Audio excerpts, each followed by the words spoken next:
As-tu déjà ressenti le poids d'un appel si intense qu'il te secoue jusqu'au plus profond de ton être, élu de Dieu? Imagine ceci. Les cieux observent. L'histoire est sur le point de basculer. Et l'univers lui-même retient son souffle. Peut-être as-tu déjà affronté des géants. Marché à travers les ténèbres. Ou fait face à des murs qui semblaient impossibles à briser. Mais, et si chaque obstacle, chaque épreuve, avait été placé là non pour t'arrêter, mais pour réveiller une puissance en toi qui est inarrêtable? Tu n'es pas né pour te fondre dans la foule. Tu n'as pas été créé pour passer inaperçu. Non. Tu es né pour ce moment.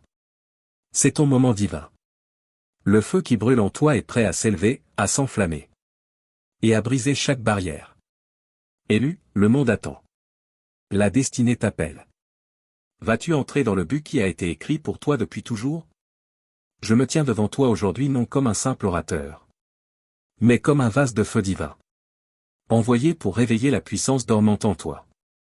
Je me tiens devant toi, élu, pour embraser ton esprit, raviver ta foi, et déclarer sur ta vie que toute barrière qui se dresse devant toi est sur le point d'être brisée. C'est ton moment. C'est ta saison.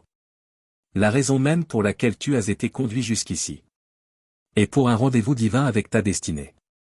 Tu n'es pas ici par accident. Et les épreuves que tu traverses ne sont pas là pour te détruire. Elles sont là pour révéler la puissance inarrêtable du Dieu vivant qui réside en toi. Tu as été appelé pour ce moment. Tu as été préparé pour ce combat. Et par la foi, tu es sur le point de vivre des percées qui transformeront ta vie à jamais. Je parle au guerrier en toi. À celui ou celle qui est marqué par Dieu. Choisi pour la grandeur. Et destiné à vaincre. Tu n'es pas ordinaire. Tu n'es pas comme les autres.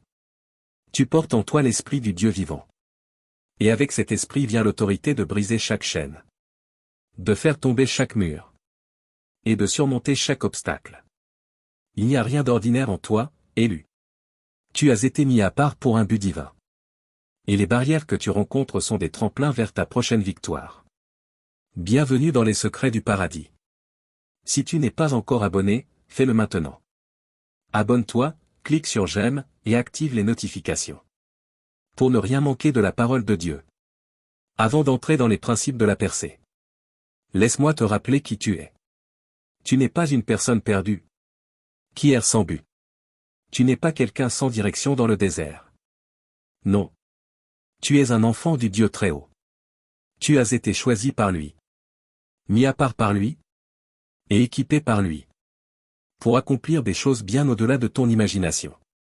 La Bible déclare dans une Pierre 2 verset 9. Vous, au contraire, vous êtes une race élue, un sacerdoce royal, une nation sainte, un peuple acquis. Afin que vous annonciez les vertus de celui qui vous a appelé des ténèbres à son admirable lumière. Sens-tu la puissance de ces paroles? Tu es élu. Tu es royal. Tu es saint. Tu es la possession précieuse de Dieu. Et avec cette identité vient l'autorité. Autorité sur chaque montagne qui se dresse devant toi. Autorité sur chaque géant qui cherche à t'intimider. Autorité sur chaque tempête qui menace ta foi. L'ennemi sait qui tu es. C'est pour cela qu'il t'attaque. Il ne t'attaque pas parce que tu es faible. Il t'attaque parce que tu es dangereux. Parce que tu portes en toi le potentiel de changer le monde pour le royaume de Dieu. Mais voici la vérité. Aucune arme formée contre toi ne réussira. Ésaïe 54 verset 17. Les attaques de l'ennemi sont futiles. Parce que tu es marqué par Dieu. Et quand Dieu t'a marqué, rien ne peut t'arrêter. Maintenant que tu sais qui tu es, parlons de l'arme qui garantit ta victoire. Ta foi. La foi n'est pas juste un concept ou un sentiment. La foi est une force. C'est une arme de destruction massive dans les mains d'un élu. La Bible définit la foi dans Hébreux 11 verset 1 comme la ferme assurance des choses qu'on espère, la démonstration de celles qu'on ne voit pas. En d'autres termes, la foi te permet de voir au-delà du naturel. Au-delà des obstacles. Et de saisir les promesses de Dieu avant même qu'elles ne se manifestent. Mais voici la clé. La foi n'est pas passive. La foi est active. La foi est audacieuse. La foi ne s'attend pas à une percée, elle déclare que la percée est déjà là. La foi déplace les montagnes. La foi fait tomber les murs. La foi appelle les choses qui ne sont pas comme si elles étaient. Romains 4 verset 17. Quand tu actives ta foi, tu entres dans le surnaturel. Et c'est là que les miracles se produisent. Souviens-toi de l'histoire de Jéricho dans Josué chapitre 6. Les Israélites faisaient face à un mur imprenable. Un obstacle apparemment insurmontable. Entre eux et la terre promise. Mais Dieu leur a donné une stratégie divine. Tourner autour de la ville pendant 7 jours. Et le 7e jour, crier. Cela n'avait aucun sens dans le naturel. Mais leur foi n'était pas en ce qu'ils voyaient. Elle était en ce que Dieu avait promis. Et quand ils ont obéi. Quand ils ont crié avec foi. Les murs se sont écroulés. C'est ça, la puissance de la foi. Quand tu l'actives. Des murs inamovibles tomberont devant tes yeux. Mais remarque ceci. Les Israélites n'ont pas attendu que les murs tombent pour agir. Ils ont marché par la foi. Ils ont crié par la foi. Ils ont agi avec foi. Et c'est ce que Dieu te demande aujourd'hui. Ce n'est pas suffisant de croire à une percée. Il faut agir avec audace. Obéir avec foi. Sachant que Dieu te rencontrera dans ton obéissance. Élu. Je veux que tu changes ta perspective aujourd'hui. Il est facile de regarder les barrières dans ta vie. Et de te sentir dépassé, découragé, ou vaincu.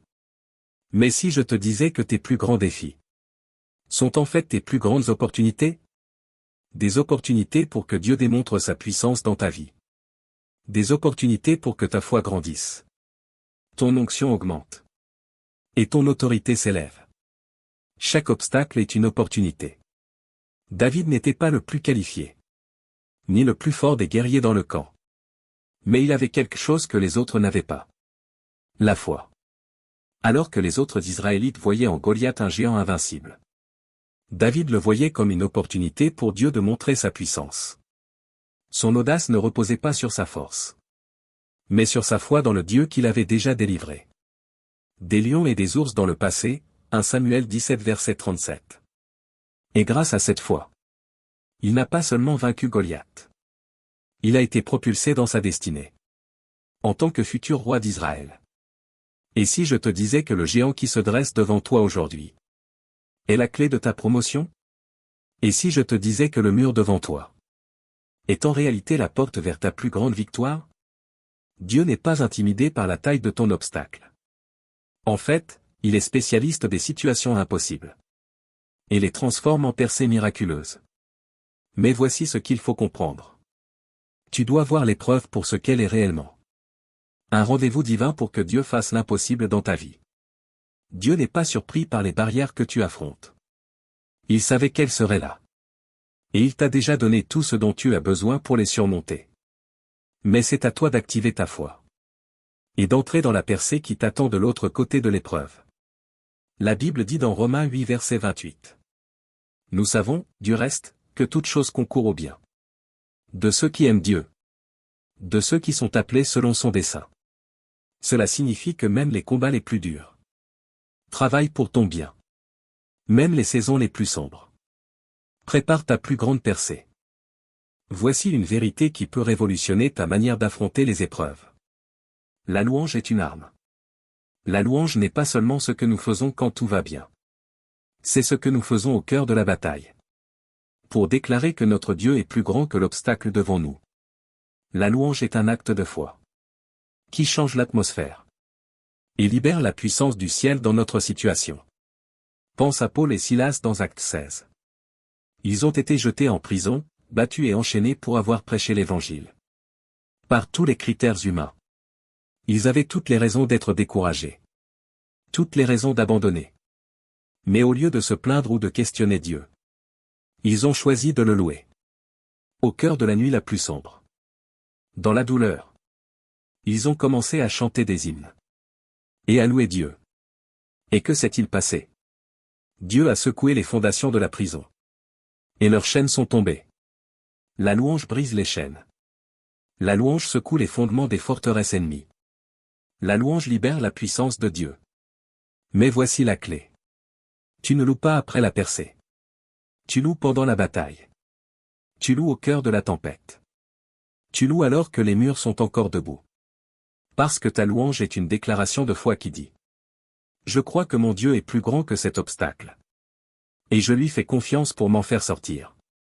Quand tu loues en plein cœur de l'épreuve, tu déclares que ta foi ne repose pas sur ce que tu vois, mais sur le Dieu capable de faire infiniment plus que tout ce que tu peux demander ou imaginer. Éphésiens 3 verset 20. Et quand tu loues, le ciel répond. Les chaînes se brisent. Les forteresses tombent. Et la puissance de Dieu est libérée pour produire la percée que tu espérais. Élu, comprends ceci clairement. L'ennemi sait qui tu es. Il sait la puissance que tu portes. C'est pour cela qu'il travaille si dur. Pour semer la peur, le doute et le découragement dans ton esprit. Il veut te faire croire que les obstacles sont trop grands. Les défis trop difficiles. Et que tu n'es pas assez fort pour les surmonter. Mais voici la vérité. L'ennemi a peur de toi. Il ne t'attaque pas parce que tu es faible. Il t'attaque parce que tu es dangereux. Il sait que si tu entres pleinement dans l'autorité que Dieu t'a donnée, tu vas causer des ravages dans son royaume.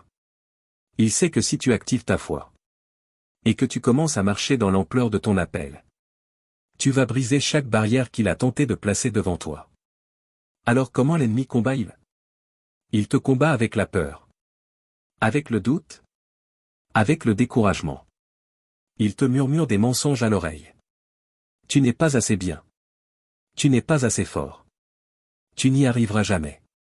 Mais je suis ici pour exposer les mensonges de l'ennemi. Et te rappeler la vérité. Tu es plus que vainqueur par Jésus-Christ, Romains 8 verset 37. Tu es victorieux. Tu es inarrêtable.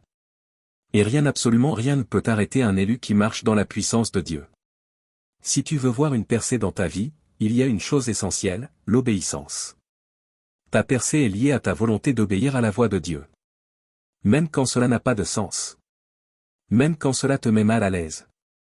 Même quand cela te coûte quelque chose. Dieu ne te demande pas de tout comprendre. Il te demande de lui faire confiance. Et d'obéir à ses instructions. Souviens-toi de l'histoire de Jéricho. Les Israélites ne savaient pas comment Dieu allait faire tomber les murs. Ils n'avaient pas la puissance pour le faire eux-mêmes. Mais ils n'en avaient pas besoin.